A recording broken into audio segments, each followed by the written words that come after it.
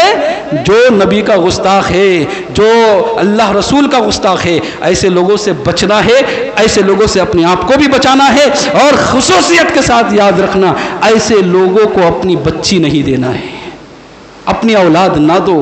یاد رکھو مسلمانوں، میں آج بولتا ہوں نا کبھی کبھی کچھ لوگوں کو برا لگتا ہے لیکن اس میں میرا کوئی فائدہ نہیں ہے۔